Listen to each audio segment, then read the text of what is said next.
Vision Punjab TV ਦੇਖ ਰਹੇ ਸਾਰੇ ਦਰਸ਼ਕਾਂ ਦਾ ਪ੍ਰੋਗਰਾਮ ਚਰਚਾ ਦਾ ਮੁੱਦਾ ਵੀ ਸਵਾਗਤ ਹੈ ਜੀ। ਦੇਸ਼ ਭਰ ਵਿੱਚ ਚਰਚਾ ਖੇਤੀ ਅੰਦੋਲਨ ਦੀ ਹੈ ਹੁਣ, ਕਿਉਂਕਿ ਆਰਡੀਨੈਂਸ ਤਾਂ ਪਾਸ ਹੋ ਕੇ ਬਿੱਲ ਪਾਸ ਹੋ ਚੁੱਕੇ ਨੇ ਤੇ ਹੁਣ ਕਦੇ ਵੀ ਕਾਨੂੰਨ ਦਾ ਰੂਪ ਧਾਰ ਸਕਦੇ ਨੇ। ਬਸ ਰਾਸ਼ਟਰਪਤੀ ਦੀ ਮੋਹਰ ਦਾ ਇੰਤਜ਼ਾਰ ਹੈ ਤੇ ਉਹ ਵੀ ਅੱਜ ਸ਼ਾਇਦ ਸਾਹਮਣੇ ਆ ਸਕਦੀ ਹੈ। ਖਾਸ ਕਰ 25 ਦੇ ਧਰਨਿਆਂ ਨੂੰ ਦੇਖਦੇ ਹਾਂ, ਉਸ ਤੋਂ ਪਹਿਲਾਂ ਮੋਹਰ ਲਾ ਕੇ ਉਸ ਨੂੰ ਕਾਨੂੰਨੀ ਰੂਪ ਦਿੱਤਾ ਜਾ ਸਕਦਾ। ਪਰ ਪੰਜਾਬ ਹੋਵੇ, ਹਰਿਆਣਾ ਹੋਵੇ, ਹੋਰ ਦੇਸ਼ ਦੇ ਸੂਬੇ ਹੋਣ, ਜਿੱਥੇ ਕਿਸਾਨ ਅੰਦੋਲਨ ਭਖਿਆ ਉਸ ਦੀ ਆਵਾਜ਼ ਦਿੱਲੀ ਤੱਕ ਪਹੁੰਚਣ ਲੱਗੀ ਹੈ ਤੇ 25 ਨੂੰ ਸਾਰੇ ਦੇਸ਼ ਦੇ ਰਾਜਨੀਤਿਕ ਪਾਰਟੀਆਂ ਦੀ, ਹੋਰ ਸੂਬਿਆਂ ਦੀ, ਕਿਸਾਨਾਂ ਦੀ, ਵੱਖ-ਵੱਖ ਜਥੇਬੰਦੀਆਂ ਦੀ ਨਜ਼ਰ ਵੀ ਪੰਜਾਬ ਤੇ ਟਿਕੀ ਹੈ ਕਿ 25 ਨੂੰ ਪੰਜਾਬ 'ਚ ਕੀ ਇਤਿਹਾਸਕ ਦਿਨ ਹੋਣ ਜਾ ਰਿਹਾ। ਪਰ ਸਵਾਲ ਸਭ ਤੋਂ ਵੱਡਾ ਸਾਡੇ ਮੂਹਰੇ ਖੜਾ ਹੈ ਕਿ ਜੇਕਰ ਖੇਤੀ ਦੇ ਆਰਡੀਨੈਂਸ ਕਾਨੂੰਨ ਦਾ ਰੂਪ ਧਾਰ ਗਏ ਨੇ, ਉਸ ਪਿੜ ਤੱਕ ਪਹੁੰਚ ਗਏ ਨੇ, ਉਸ ਪੜਾਅ ਤੱਕ ਪਹੁੰਚ ਗਏ ਨੇ, ਤੇ ਇੱਧਰ 25 ਦੇ ਧਰਨੇ ਤੋਂ ਬਾਅਦ ਕੀ? ਫਿਰ ਕਿਸਾਨਾਂ ਕੋਲ ਇਹਦਾ ਹੱਲ ਕੀ? ਕਿਉਂਕਿ ਸਰਕਾਰ ਕੋਲ ਤਾਕਤ ਹੈ, ਸਰਕਾਰ ਕੋਲ ਡੰਡਾ ਹੈ, ਸਰਕਾਰ ਕੋਲ ਧੱਕੇਸ਼ਾਹੀ ਹੈ, ਤੇ ਉਹਦੇ ਵਿੱਚ ਉਸਨੇ ਬਿੱਲ ਕੱਢ ਲਿਆਂਦੇ ਨੇ ਤੇ ਆਪਣੀ ਤਾਕਤ ਨਾਲ ਉਸ ਨੂੰ ਕਾਨੂੰਨੀ ਰੂਪ ਦੇ ਦਿੱਤਾ। ਸੋ ਉਸ ਤੋਂ ਬਾਅਦ ਹੱਲ ਕੀ ਹੈ? ਇੱਕ ਤਾਂ ਇਹ ਇੱਕ ਵੱਡਾ ਸਵਾਲ ਖੜਾ। ਉਸ ਤੋਂ ਬਾਅਦ ਦੂਸਰਾ ਮਸਲਾ ਸਾਡੇ ਸਾਹਮਣੇ ਖੜਾ ਕਿ ਕਿਸਾਨ ਅੰਦੋਲਨ ਦੇ ਬਰਾਬਰ ਇੱਕ ਹੋਰ ਲੀਕ ਰਾਜਨੀਤਿਕ ਤਰ੍ਹਾਂ ਖਿੱਚਣ ਲੱਗੀਆਂ ਨੇ। ਉਹ ਆਪਣੇ ਆਪ ਨੂੰ ਕਿਸਾਨ ਹਤੈਸ਼ੀ ਦਿਖਾਉਣ ਲਈ ਸਭ ਤੋਂ ਮੂਹਰੇ ਨੇ। ਤਰਲੋ ਮੱਛੀ ਨੇ, ਕੋਈ ਸ਼ੰਭੂ ਦੇ ਬਾਰਡਰ 'ਤੇ ਜਾ ਕੇ ਡੰਡੇ ਖਾਂਦਾ ਤੇ ਕੋਈ ਅੰਮ੍ਰਿਤਸਰ ਦੇ ਵਿੱਚ ਕਾਲੇ ਝੰਡੇ ਲਹਿਰਾਉਂਦਾ। ਸੋ ਸਾਰਾ ਕੁਝ ਰਾਜਨੀਤੀ ਹੋ ਰਹੀ ਹੈ। ਸੋ ਉਸ ਪਹਿਲੂ 'ਤੇ ਵੀ ਜਾਣਨ ਦੀ ਕੋਸ਼ਿਸ਼ ਕਰਾਂਗੇ ਤੇ ਗੱਲ ਜੰਮੂ ਕਸ਼ਮੀਰ ਤੱਕ ਵੀ ਜਾਵਾਂਗੇ, ਜਿੱਥੇ ਮਾਂ ਬੋਲੀ ਪੰਜਾਬੀ ਨੂੰ ਬੇਦਾਵਾ ਦਿੱਤਾ ਗਿਆ। ਕਿਉਂਕਿ ਅੱਜ ਮੈਂ ਇੱਕ ਨਹੀਂ, ਦੋ ਮਹਿਮਾਨ ਬੁਲਾਏ ਨੇ ਤੇ ਉਹ ਪੱਤਰਕਾਰ ਵੀ ਨੇ ਤੇ ਲੇਖਕ ਵੀ ਨੇ। ਬਿਲਕੁਲ ਜੀ, ਇੱਕ ਕਮਾਨ ਦੇ ਵਿੱਚ ਦੋ ਤਲਵਾਰਾਂ। ਸਾਡੇ ਅਜੀਜ਼ ਸਾਥੀ ਸੀਨੀਅਰ ਪੱਤਰਕਾਰ ਸੁਸ਼ੀਲ ਦਸਾਂਝ ਭਾਜੀ ਤੇ ਕੇਂਦਰੀ ਪੰਜਾਬੀ ਲੇਖਕ ਸਭਾ ਦੇ ਕਾਰਜਕਾਰਨੀ ਦੇ ਮੈਂਬਰ ਵੀ ਨੇ ਤੇ ਪਹਿਲਾਂ ਉਹਦੀ ਜਨਰਲ ਸਕੱਤਰੀ ਵੀ ਨਿਭਾ ਚੁੱਕੇ ਨੇ, ਵੱਖ-ਵੱਖ ਅਹੁਦਿਆਂ 'ਤੇ ਰਹਿ ਚੁੱਕੇ ਨੇ। ਸੋ ਦੋਨੇ ਪਹਿਲੂਆਂ ਤੋਂ ਉਹਨਾਂ ਨਾਲ ਗੱਲਬਾਤ ਕਰਾਂਗੇ। ਸੁਸ਼ੀਲ ਦਸਾਂਝ ਭਾਜੀ, ਸਵਾਗਤ ਹੈ ਤੁਹਾਡਾ। ਸ਼ੁਕਰੀਆ ਦੀਪਕ ਸ਼ਰਮਾ ਜੀ ਤੇ ਵਿਜ਼ਨ ਪੰਜਾਬ ਦੇ ਸਾਰੇ ਦਰਸ਼ਕਾਂ ਨੂੰ ਵੀ ਸੁਸ਼ੀਲ ਦਸਾਂਝ ਦੀ ਬਹੁਤ-ਬਹੁਤ ਪਿਆਰ ਭਰੀ ਸਤਿ ਸ਼੍ਰੀ ਅਕਾਲ ਜੀ, ਆਦਾਬ ਤੇ ਨਮਸਕਾਰ। ਧੰਨਵਾਦ ਭਾਜੀ। ਮੈਂ ਸਿੱਧਾ, ਆਪਾਂ ਗੱਲ ਸਾਰੀ ਕਰੇ ਲਈ ਹੈ ਭੂਮਿਕਾ 'ਚ, ਮੈਂ ਸਿੱਧਾ 25 ਤੋਂ ਬਾਅਦ ਕੀ? ਦੇਖੋ, ਗੱਲ ਇਹ ਹੈ ਕਿ ਲੜਾਈ ਜਿਹੜੀ ਸਾਡੇ ਸਾਹਮਣੇ ਦਿਖਾਈ ਦੇ ਰਹੀ ਹੈ, ਇਹ ਲੜਾਈ ਦਾ ਪਹਿਲਾ ਪੜਾਅ ਹੈ। ਇਸ ਪਹਿਲੇ ਪੜਾਅ ਦੀ ਜਿੱਤ ਇਸ ਗੱਲ 'ਚ ਪਈ ਹੈ ਕਿ ਸਾਰੀਆਂ ਸਿਆਸੀ ਪਾਰਟੀਆਂ, ਜਿਹੜਾ ਅੱਗੇ ਜਾ ਕੇ ਤੁਸੀਂ ਜ਼ਿਕਰ ਕਰੋਗੇ, ਉਹ ਸਾਰੀਆਂ ਸਿਆਸੀ ਪਾਰਟੀਆਂ ਸਿਰਫ ਭਾਰਤੀ ਜਨਤਾ ਪਾਰਟੀ ਨੂੰ ਛੱਡ ਕੇ ਉਹ ਇਕਜੁੱਟ ਦਿਖਾਈ ਦੇ ਰਹੀਆਂ ਇਸ ਮੁੱਦੇ ਦੇ ਉੱਤੇ। ਭਾਵੇਂ ਜਦੋਂ ਅਸੀਂ ਉਹਨਾਂ ਦੀ ਚੀਰ-ਫਾੜ ਕਰਾਂਗੇ ਅੱਗੇ ਜਾ ਕੇ ਤਾਂ ਦੇਖਾਂਗੇ ਕਿ ਉਹਨਾਂ ਦੇ ਆਪੋ ਆਪਣੇ ਇੰਟਰਸਟ ਨੇ। ਇਹ ਪਹਿਲੀ ਜਿੱਤ ਹੈ। ਪਹਿਲੀ ਜਿੱਤ ਦਾ ਜਿਹੜਾ ਸਭ ਤੋਂ ਵੱਡਾ ਪ੍ਰਮਾਣ ਇਹ ਹੈ ਵੀ ਬੀਬਾ ਹਰਸਿਮਰਤ ਕੌਰ ਬਾਦਲ ਤੇ ਸਰਦਾਰ ਸੁਖਬੀਰ ਸਿੰਘ ਬਾਦਲ, ਜਿਹੜੇ ਜਦੋਂ ਇਹ ਆਰਡੀਨੈਂਸ ਜਾਰੀ ਕੀਤੇ ਗਏ ਜੂਨ ਮਹੀਨੇ ਦੇ ਵਿੱਚ, ਜਦੋਂ ਕਰੋਨਾ ਦੀ ਆੜ ਦੇ ਵਿੱਚ ਬਹੁਤ ਸਾਰੀਆਂ ਚੀਜ਼ਾਂ ਆਈਆਂ ਤੇ ਇਹ ਵੀ ਆਇਆ, ਉਦੋਂ ਇਹ ਲੋਕ ਸਿਫਤਾਂ ਕਰ ਰਹੇ ਸੀ। ਸੁਨੀਲ ਜਾਖੜ ਦਾ ਨਾਂ ਲੈ ਕੇ ਸਰਦਾਰ ਸੁਖਬੀਰ ਸਿੰਘ ਬਾਦਲ ਕਹਿ ਰਹੇ ਸੀ, ਤੁਹਾਨੂੰ ਪ੍ਰੋਬਲਮ ਕੀ ਆ ਇਹਨਾਂ ਆਰਡੀਨੈਂਸ ਤੋਂ? ਕੰਪਨੀ ਆ ਜਾਣਗੀਆਂ, ਸਾਡਾ ਕੀ ਲੈ ਜਾਣਗੇ? ਇਹ ਸੁਖਬੀਰ ਬਾਦਲ ਉਹਨਾਂ ਦੇ ਲਫ਼ਜ਼ ਹਨ।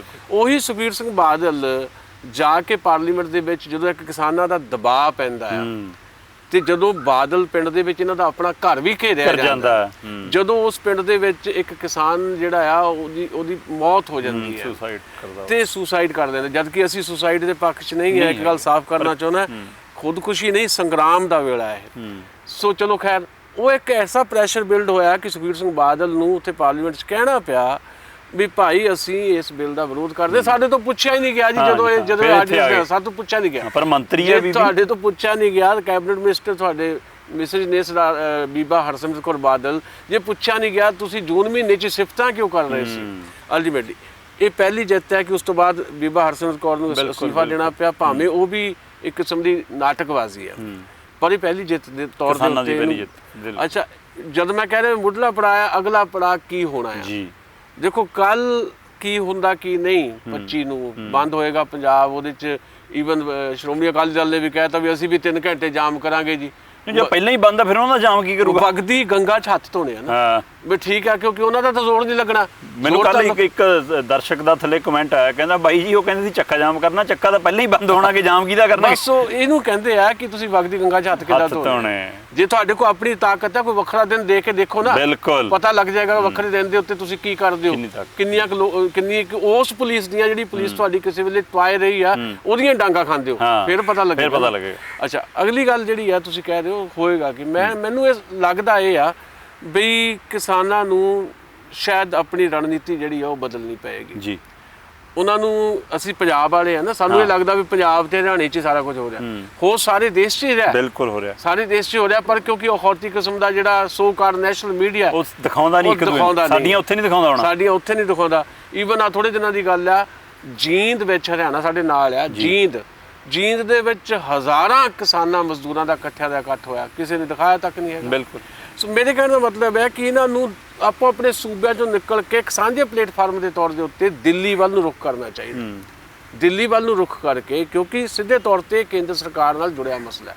ਕਾਨੂੰਨ ਤਾਂ ਜਿੱਦਾਂ ਤੁਸੀਂ ਕਿਹਾ ਉਹ ਬਣ ਜਾਣਾ, ਰਾਸ਼ਟਰਪਤੀ ਦੇ ਦਸਤਖਤ ਹੋ ਜਾਣੇ, ਕਾਨੂੰਨ ਬਣ ਜਾਣਾ, ਪਰ ਸਾਡੇ ਦੇਸ਼ ਦਾ ਇਤਿਹਾਸ ਇਹ ਦੱਸਦਾ ਹੈ ਕਿ ਜਦੋਂ ਲੋਕ ਉੱਠਦੇ ਨੇ ਤਾਂ ਬਣੇ ਬਣਾਏ ਕਾਨੂੰਨ ਵੀ ਜਿਹੜੇ ਆ ਉਹ ਵਾਪਸ ਲੈ ਬਦਲਨੇ ਪੈਂਦੇ ਨੇ। ਸਾਡੇ ਦੇਸ਼ ਦਾ ਸੰਵਿਧਾਨ ਤੱਕ ਬਦਲਿਆ ਗਿਆ ਪ੍ਰੈਸ਼ਰ ਦੇ ਨਾਲ ਹੀ, ਲੋਕਾਂ ਦੇ ਪ੍ਰੈਸ਼ਰ ਨਾਲ। ਸਾਡੇ ਦੇਸ਼ ਦੇ ਵਿੱਚ ਸੰਵਿਧਾਨਕ ਤਬਦੀਲੀ ਕੀਤੀ ਗਈ 60ਵਿਆਂ ਦੇ ਵਿੱਚ, ਬਈ ਜਿਹੜਾ ਕਾਰਜਕਾਲ ਆ MP ਦਾ ਜਾਂ ਸਾਡੀ ਪਾਰਲੀਮੈਂਟ ਦਾ ਜਾਂ ਵਿਧਾਨ ਸਭਾਵਾਂ ਦਾ MLA ਦਾ, ਉਹ 6 ਸਾਲ ਕਰ ਦਿੱਤਾ ਗਿਆ। ਅਗਲੀ ਸਰਕਾਰ ਆਉਂਦੀ ਆ ਜਦੋਂ ਐਮਰਜੈਂਸੀ ਤੋਂ ਬਾਅਦ ਜਨਤਾ ਪਾਰਟੀ ਦੀ, ਤੇ ਉਹ ਸੰਵਿਧਾਨਕ ਸੋਧ ਵੀ ਜਿਹੜੀ ਆ ਦੁਬਾਰਾ ਤੋਂ ਰੱਦ ਕਰ ਦਿੱਤੀ ਜਾਂਦੀ ਹੈ ਤੇ ਮੁੜ ਕੇ 5 ਸਾਲ ਕੀਤੀ। ਸੋ ਇਸ ਦੇਸ਼ ਇਹਦੇ ST ਦੂਆ ਜਿਹੜਾ ਨਾਗਰਿਕਤਾ ਕਾਨੂੰਨ ਦਾ ਇਸ਼ੂ ਹੈ, ਨਾਗਰਿਕਤਾ ਕਾਨੂੰਨ ਜਾਂ NRC ਜਿਹੜੀ ਹੈ, ਜਦੋਂ ਸ਼ਾਹੀਨ ਬਾਗ ਦਾ ਪ੍ਰੈਸ਼ਰ ਸੀ, ਸਾਰੇ ਦੇਸ਼ 'ਚ ਸ਼ਾਹੀਨ ਬਾਗ ਉੱਠ ਰਹੇ ਸੀ, ਉਦੋਂ ਇਹ ਲਾਗੂ ਕਰਨ ਦੀ ਹਿੰਮਤ ਨਹੀਂ ਹੋਈ, ਅਮਲੀ ਰੂਪ ਤੱਕ ਹਾਲੇ ਤੱਕ ਨਹੀਂ ਦਿੱਤਾ ਜਾ ਸਕਿਆ। ਇਹ ਲੋਕਾਂ ਦੀ ਤਾਕਤ ਦਾ ਨਤੀਜਾ ਹੈ। ਸੋ ਮੈਨੂੰ ਲੱਗਦਾ ਹੈ ਕਿ ਅੱਗੇ ਕੀ ਹੋਵੇ, ਉਹਦੀ ਰਣਨੀਤੀ ਜਿਹੜੀ ਹੈ ਇਹ ਹੈ ਕਿ ਉਹਦਾ ਇੱਕ ਤਾਂ ਰੁਖ ਦਿੱਲੀ ਵੱਲ ਹੋਵੇ, ਦੂਜੀ ਗੱਲ ਹੈ ਕਿ ਤੁਹਾਡੇ ਦਾ ਮਤਲਬ ਲੋਕਾਂ ਦੀ ਇਹ ਲੜਾਈ, ਇਕੱਲੇ ਕਿਸਾਨਾਂ ਦੀ ਲੜਾਈ ਨਹੀਂ ਹੈ, ਲੋਕਾਂ ਦੀ ਇਸ ਲੜਾਈ ਨੂੰ ਡੀਰੇਲ ਕਰਨ ਦੀ ਕੋਸ਼ਿਸ਼ ਹੋਏਗੀ। ਤੁਹਾਨੂੰ ਪਤਾ ਹੈ ਕਿ ਜਦੋਂ ਪੰਜਾਬ ਦੇ ਵਿੱਚ ਇਦਾਂ ਦੀਆਂ ਐਜੀਟੇਸ਼ਨਸ ਉੱਠੀਆਂ, ਸ਼੍ਰੀ ਗੁਰੂ ਗ੍ਰੰਥ ਸਾਹਿਬ ਜੀ ਬੇਅਦਬੀ ਦੇ ਮਸਲੇ ਆ ਗਏ ਅਚਾਨਕ ਹੀ, ਉਹ ਮਸਲੇ ਪੈਦਾ ਕੀਤੇ ਜਾਂਦੇ ਆ। ਸੋ ਇੱਕ ਇਸ਼ੂ ਨੂੰ ਡੀਰੇਲ ਕਰਨ ਵਾਸਤੇ ਦੂਜਾ ਇਸ਼ੂ ਜਿਹੜਾ ਖੜਾ ਕੀਤਾ ਜਾਂਦਾ, ਉਹ ਹੁੰਦਾ ਤੁਹਾਡੀ ਆਸਥਾ ਨਾਲ ਜੁੜੇ ਹੋਏ ਇਸ਼ੂ। ਸੋ ਮੈਨੂੰ ਲੱਗਦਾ ਹੈ ਕਿ ਕਿਸਾਨਾਂ ਦੀ ਤੇ ਮਜ਼ਦੂਰਾਂ ਦੀ ਤੇ ਲੋਕਾਂ ਦੀ ਜਿਹੜੀ ਲੀਡਰਸ਼ਿਪ ਇਹਨੂੰ ਅਗਵਾਈ ਦੇ ਰਹੀ ਹੈ, ਉਹਨਾਂ ਨੂੰ ਇਹਨਾਂ ਗੱਲਾਂ 'ਚ ਵੀ ਬਹੁਤ ਚੌਕਸ ਰਹਿਣਾ ਜ਼ਰੂਰੀ ਹੈ। ਜਿਹੜੀ ਤੁਸੀਂ ਗੱਲ ਕਰ ਰਹੇ ਹੋ ਕਿ ਇਹ ਕਿਸਾਨ ਅੰਦੋਲਨ ਨਹੀਂ, ਲੋਕ ਅੰਦੋਲਨ, ਖਾਸ ਕਰ ਜੇਕਰ ਮੈਂ ਪੰਜਾਬ ਦੀ ਗੱਲ ਕਰਾਂ ਤਾਂ ਪੰਜਾਬ ਚਾਹੇ ਉਹ ਸ਼ਹਿਰ ਨੇ, ਉਹ ਵੀ ਪਿੰਡਾਂ ਵਰਗੇ ਨੇ ਸਾਡੇ, ਉਹ ਵੀ ਪਿੰਡਾਂ ਨਾਲ ਜੁੜੇ ਨੇ, ਉੱਥੋਂ ਹੀ ਲੋਕ ਉੱਠ ਕੇ ਆਉਂਦੇ ਨੇ, ਪਰ ਉਹਨਾਂ ਦੀ ਜੜ੍ਹਾਂ ਪਿੰਡਾਂ 'ਚ ਹੁੰਦੀਆਂ ਨੇ। ਸੋ ਕੀ ਤੁਹਾਨੂੰ ਲੱਗਦਾ ਕਿ ਇਹਦੇ ਨਾਲ ਦੁਕਾਨਦਾਰ ਵੀ ਪ੍ਰਭਾਵਿਤ ਹੋਏਗਾ, ਪੰਜਾਬ ਦਾ ਵਪਾਰੀ ਵੀ ਪ੍ਰਭਾਵਿਤ ਹੋਏਗਾ, ਸਕੂਲ ਕਾਲਜ ਵਿਦਿਆਰਥੀ ਵਰਗ ਵੀ ਪ੍ਰਭਾਵਿਤ ਹੋਏਗਾ, ਕਿਉਂਕਿ ਸਾਰਾ ਘੇਰਾ ਸਾਡਾ ਕਿਸਾਨੀ ਨਾਲ ਜੁੜਿਆ। ਸੋ ਉਸ ਧੁਰੇ ਤੇ ਤੁਹਾਨੂੰ ਲੱਗਦਾ ਕਿ 25 ਤਰੀਕ ਨੂੰ, ਕੱਲ੍ਹ ਵਾਲੀ ਜੇਕਰ ਮੈਂ ਗੱਲ ਕਰਾਂ, ਤਾਂ ਸਾਰੇ ਪੰਜਾਬ ਦੇ ਵਰਗ ਵੀ ਨਿਕਲ ਕੇ ਉਹਨਾਂ ਨਾਲ ਆਉਣਗੇ? ਦੇਖੋ ਚਾਹੀਦਾ ਤਾਂ ਇਹ, ਪਰ ਇਹਨਾਂ ਲੋਕਾਂ 'ਚ, ਜਿਹਨਾਂ ਲੋਕਾਂ ਦਾ ਤੁਸੀਂ ਜ਼ਿਕਰ ਕੀਤਾ, ਜਿਹੜੇ ਸਿੱਧੇ ਤੌਰ ਤੇ, ਸਿੱਧੇ ਨਹੀਂ ਜੀ, ਜਿਹੜੇ ਸਿੱਧੇ ਤੌਰ ਤੇ ਇਹਦੇ ਨਾਲ ਜੁੜੇ ਹੋਏ ਨੇ, ਜਿਨ੍ਹਾਂ ਦੀ ਰੋਜ਼ੀ ਰੋਟੀ ਜਿਹੜੀ ਹੈ ਕਿਤੇ ਨਾ ਕਿਤੇ ਇਹਦੇ ਨਾਲ ਜੁੜਦੀ ਹੈ, ਹਰ ਚੀਜ਼ ਇਹ ਜੁੜਦੀ ਹੈ। ਜਦੋਂ ਤੁਹਾਡੀ ਇਕਨੋਮੀ ਦਾ 65% ਜਿਹੜਾ ਆ ਉਹ ਐਗਰੀਕਲਚਰ ਨਾਲ ਜੁੜਿਆ ਹੋਇਆ, ਉਸ ਐਗਰੀਕਲਚਰ ਨਾਲ ਜਿਹਨੂੰ ਤੁਸੀਂ ਮਾਰਨ ਤੇ ਤੁਲੇ ਹੋਏ, ਉਹਦੇ ਬਾਵਜੂਦ ਵੀ ਇਹ ਐਗਰੀਕਲਚਰ ਜਿਹੜੀ ਆ ਮੌਸਮ ਦੀ ਮਿਹਰਬਾਨੀ ਕਰਕੇ, ਸਰਕਾਰਾਂ ਦੀ ਨੀਤੀਆਂ ਕਰਕੇ ਨਹੀਂ, ਮੌਸਮ ਦੀ ਮਿਹਰਬਾਨੀ ਕਰਕੇ 3.5% ਗਰੋ ਕਰ ਰਹੀ ਹੈ। ਜਦੋਂ ਦੁਨੀਆ ਭਰ ਜਿਹੜੀ ਹੈ, ਦੁਨੀਆ ਭਰ ਦੀ ਇਕਨੋਮੀ ਜਿਹੜੀ ਆ ਉਹ ਡਾਊਨ ਜਾ ਰਹੀ ਹੋਵੇ, ਲਗਾਤਾਰ ਡਾਊਨ ਜਾ ਰਹੀ ਹੋਵੇ, ਤੇ ਜੇ ਸਾਡੀ ਐਗਰੀਕਲਚਰ ਜਿਹੜੀ ਆ ਉਹ ਗਰੋ ਕਰ ਰਹੀ ਹੈ 3.5%, ਉਹ ਵੀ ਮੌਸਮ ਦੀ ਮਿਹਰਬਾਨੀ ਕਰਕੇ, ਕਿਉਂਕਿ 8% ਜਿਹੜੀ ਆ ਮੌਨਸੂਨ ਜਿਹੜੀ ਆ ਸਾਰੇ ਦੇਸ਼ 'ਚ ਜਿਹੜੀ ਜ਼ਿਆਦਾ ਹੋਈ ਆ, ਪੰਜਾਬ 'ਚ 12% ਮਾਈਨਸ ਹੋਈ ਹੈ, ਪੰਜਾਬ 'ਚ 12% ਮਾਈਨਸ ਹੋਈ, ਫਿਰ ਵੀ ਠੀਕ ਹੈ। ਸੋ ਅਲਟੀਮੇਟਲੀ ਮੇਰੇ ਕਹਿਣ ਦਾ ਮਤਲਬ ਹੈ ਇਸ ਸਾਰੇ ਕੁਝ ਦੇ ਵਿੱਚ ਜੇ ਐਗਰੀਕਲਚਰ ਜਿਹੜਾ ਗਰੋ ਕਰ ਰਿਹਾ, ਤੁਹਾਡੀਆਂ ਗਲਤ ਨੀਤੀਆਂ ਦੇ ਬਾਵਜੂਦ ਵੀ ਉਹਨੂੰ ਬਚਾਉਣ ਦੀ ਗੱਲ ਹੋਣੀ ਚਾਹੀਦੀ ਹੈ, ਤੇ ਬਚਾਉਣ ਦੀ ਲੜਾਈ ਦੇ ਵਿੱਚ ਮੈਨੂੰ ਨਹੀਂ ਲੱਗਦਾ ਕਿ ਜਿਹੜੇ ਬਾਕੀ ਲੋਕ ਆ ਉਹਨਾਂ ਨੂੰ ਬਾਹਰ ਰਹਿਣਾ ਚਾਹੀਦਾ। ਬਾਕੀ ਲੋਕਾਂ ਨੂੰ ਥੋੜੀ ਜਾਗਰੂਕਤਾ ਦਾ ਮਸਲਾ ਆ, ਤੁਹਾਡੀ ਜਿਹੜੇ ਲੋਕ ਲੜ ਰਹੇ ਨੇ ਜਾਂ ਜਿਹੜੇ ਲੋਕ ਇਹਦੇ 'ਚ ਸਿੱਧੇ ਤੌਰ ਤੇ ਫਿਜ਼ੀਕਲੀ ਸ਼ਾਮਲ ਨਹੀਂ ਇਸ ਲੜਾਈ 'ਚ, ਪਰ ਉਹ ਜਿੱਦਾਂ ਕਹਿ ਲਓ ਵੀ ਬੌਧਿਕ ਹਲਕਿਆਂ ਦੇ ਵਿੱਚ ਚਿੰਤਕ ਨੇ, ਆਰਥਿਕ ਮਾਹਰ ਨੇ, ਉਹ ਆਪਣੀਆਂ ਗੱਲਾਂ ਰੱਖ ਰਹੇ ਨੇ ਮੀਡੀਆ ਦੇ ਕਿਸੇ ਵੀ ਪਲੇਟਫਾਰਮ ਰਾਹੀਂ, ਉਹਨਾਂ ਦਾ ਇਹ ਫਰਜ਼ ਬਣਦਾ ਹੈ ਕਿ ਤੁਸੀਂ ਫਿਜ਼ੀਕਲੀ ਇਸ ਐਜੀਟੇਸ਼ਨ 'ਚ ਭਾਵੇਂ ਨਹੀਂ, ਪਰ ਇਸ ਐਜੀਟੇਸ਼ਨ 'ਚ ਜਿਹੜੀਆਂ ਗੱਲਾਂ ਜੁੜੀਆਂ ਹੋਈਆਂ ਉਹਦੇ ਤੋਂ ਜਾਣੂ ਕਰਾਓ ਲੋਕਾਂ ਨੂੰ ਵੀ ਭਾਈ ਇਹਦਾ ਇਫੈਕਟ ਤੁਹਾਡੇ ਤੇ ਕੀ ਹੋਣ ਜਾ ਰਿਹਾ। ਸੋ ਇਸ ਕਰਕੇ ਪ੍ਰਭਾਵਿਤ ਤਾਂ ਦੇਖੋ ਖੇਤ ਮਜ਼ਦੂਰ ਤੋਂ ਲੈ ਕੇ ਦੁਕਾਨਦਾਰ ਨੇ ਵੀ ਹੋਣਾ। ਜੇ ਤੁਹਾਡਾ ਜਿਹੜਾ ਮੰਡੀ ਦਾ ਕਨਸੈਪਟ ਹੈ ਸਾਡਾ ਜਿਹੜਾ, ਉਹ ਬਿਲਕੁਲ ਜੇ ਤਬਾਹ ਹੋ ਜਾਣਾ, ਆਰਤੀ ਦੇ ਨਾਲ ਜੁੜੇ ਹੋਏ ਜਿਹੜੇ ਬਾਕੀ ਲੋਕ ਨੇ ਉਹ ਵੀ ਤਬਾਹ ਹੋ ਜਾਣਗੇ, ਜਿਹੜੇ ਉਸ ਮੰਡੀ 'ਚ ਕੰਮ ਕਰਨ ਵਾਲੇ ਪੱਲੇਦਾਰ ਆ ਉਹ ਵੀ ਖਤਮ ਹੋ ਜਾਣਗੇ, ਉਸ ਮੰਡੀ ਦੇ ਤਲਾਵੇ ਜਿਹੜੇ ਆ, ਜਿਹੜੇ ਕਣਕ ਨੂੰ ਤੋਲਦੇ ਨੇ, ਝੋਨੇ ਨੂੰ ਤੋਲਦੇ ਨੇ, ਉਹ ਵੀ ਖਤਮ ਹੋ ਜਾਣਗੇ, ਜਿਹੜੇ ਬੋਰੀਆਂ ਚੱਕ ਕੇ ਟਰੱਕਾਂ ਤੇ ਚੜਾਉਂਦੇ ਆ ਉਹ ਵੀ ਖਤਮ ਹੋ ਜਾਣਗੇ। ਬਚੇਗਾ ਕੌਣ? ਫਿਰ ਜਿਹੜਾ ਇਹਦਾ ਇੰਪੈਕਟ ਜਿਹੜਾ ਸਭ ਤੋਂ ਬੁਰਾ ਪੈਣ ਵਾਲਾ ਆ ਵੀ ਜਿਹੜੀ ਜਿਣਸ ਹੈ, ਜਿਹੜੀ ਜਿਣਸ ਤੁਹਾਡੇ ਤੋਂ 50 ਪੈਸੇ ਦੀ ਖਰੀਦੀ ਜਾਣੀ ਹੈ, ਉਹ 100 ਰੁਪਏ ਦੀ ਵੇਚਣੀ ਹੈ। ਇਸੇ ਮਾਰਕੀਟ ਨੇ, ਜਿਹੜੀ ਮਾਰਕੀਟ ਨੇ ਜਿਹਨੂੰ ਦੇ ਦਿੱਤਾ ਗਿਆ ਸਾਰਾ ਕੁਝ, ਜਿਹਨੇ ਤੁਹਾਤੋਂ ਖਰੀਦਣਾ। ਸੋ ਅਲਟੀਮੇਟਲੀ ਇਹ ਬਹੁਤ ਖਤਰਨਾਕ ਪਾਸੇ ਵੱਲ ਨੂੰ ਮੁਲਕ ਜਾ ਰਿਹਾ। ਮੁਲਕ ਦੀ ਤਬਾਹੀ ਦੀ ਪਹਿਲੀ ਇਬਾਰਤ ਲਿਖ ਦਿੱਤੀ ਗਈ ਹੈ। ਇਸ ਇਬਾਰਤ ਨੂੰ ਮਿਟਾਉਣ ਦਾ ਕੰਮ ਲੋਕ ਏਕਤਾ ਨੇ ਕਰਨਾ। ਲੋਕ ਏਕਤਾ ਨੇ ਕਰਨਾ। ਇਹਦੇ ਵਿੱਚ ਮੈਂ ਦੋ ਪਹਿਲੂ ਜਾਣਨਾ ਚਾਹੁੰਦਾ। ਬੇਸ਼ੱਕ ਕੱਲ੍ਹ ਨੂੰ ਕਾਫੀ ਕੁਝ ਸਾਫ਼ ਹੋ ਜਾਣਾ, ਪਰ ਮੈਂ ਤੁਹਾਡੀ ਨਜ਼ਰੀਏ ਤੋਂ ਜਾਣਨਾ ਚਾਹੁੰਦਾ। ਪਹਿਲਾ ਪਹਿਲੂ ਰਾਜਨੀਤਿਕ, ਕਿ ਇਸ ਮਸਲੇ ਦੇ ਉੱਤੇ ਰਾਜਨੀਤਿਕ ਧਿਰਾਂ ਬੇਸ਼ੱਕ ਹੁਣ ਤੱਕ ਵੱਖੋ-ਵੱਖ ਆਪਣੇ ਪ੍ਰਦਰਸ਼ਨ ਵੀ ਕਰ ਰਹੀਆਂ, ਝੰਡੇ ਲਹਿਰਾ ਰਹੀਆਂ, ਦਿਖਾਵਾ ਕਰ ਰਹੀਆਂ, ਕਿਤੇ ਰੋਸ਼ ਮੁਜ਼ਾਹਰੇ ਹੋ ਰਹੇ ਨੇ।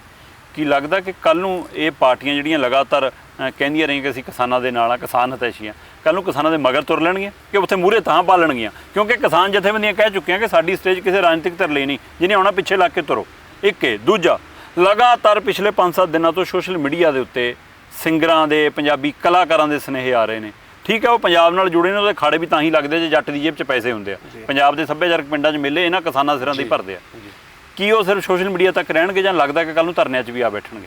ਦੇਖੋ ਜੀ, ਦੋ ਗੱਲਾਂ। ਨੰਬਰ ਇੱਕ ਤਾਂ ਜਿਹੜੇ ਪੋਲੀਟੀਕਲੀ ਜਿਹੜੇ ਲੋਕ ਇਹਦੇ 'ਚ ਕਰ ਰਹੇ ਨੇ, ਜਿਹੜੀ ਪੋਲੀਟੀਕਲ ਪਾਰਟੀਆਂ ਕਰ ਰਹੀਆਂ ਨੇ ਜਾਂ ਪੋਲੀਟੀਕਲ ਲੋਕ ਕਰ ਰਹੇ ਨੇ, ਮੈਂ ਤੁਹਾਨੂੰ ਐਗਜ਼ਾਮਪਲ ਦੇ ਤੌਰ 'ਤੇ ਦੱਸਦਾ ਵੀ ਉਹ ਕਿੰਨੇ ਸੀਰੀਅਸ ਨੇ ਇਸ ਮਸਲੇ 'ਚ। ਜਿੱਦਣ ਯੂਥ ਕਾਂਗਰਸ ਦੇ ਨਾਂ ਦੇ ਉੱਤੇ ਵੀ ਟਰੈਕਟਰ ਲੈ ਕੇ ਗਏ ਨੇ ਜੀ ਉੱਥੇ ਦਿੱਲੀ ਜਾ ਕੇ, ਜੀ ਅਸੀਂ ਤਾਂ ਦਿੱਲੀ ਪੱਕਾ ਮੋਰਚਾ ਲਾਉਣਾ।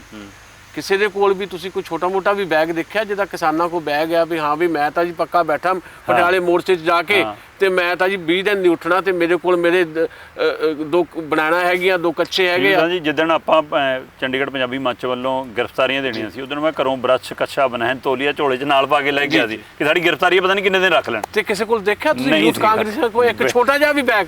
ਹਾਂ, ਕਿ ਇੱਕ ਦਿਨ ਦੇ ਕੱਪੜੇ ਹੋਣ, ਚਿੱਟੇ ਕੁੜਤੇ ਪਾਏ ਆ ਜਿਹੜੇ ਇੱਕ ਦਿਨ 'ਚ ਹੀ ਮੈਲੇ ਹੋ ਜਾਣੇ ਆ। ਤੇ ਉਹਦਾ ਦਾ ਮਤਲਬ ਵੀ ਤੁਹਾਡਾ ਬਿਲਕੁਲ ਮੈਨੇਜ ਕੀਤਾ ਹੋਇਆ ਵੀ ਤੁਹਾਨੂੰ ਸ਼ੰਭੂ ਬਾਰਡਰ ਤੋਂ ਮੋੜਿਆ ਜਾਣਾ, ਤੁਸੀਂ ਮੁੜ ਕੇ ਆਉਣਾ।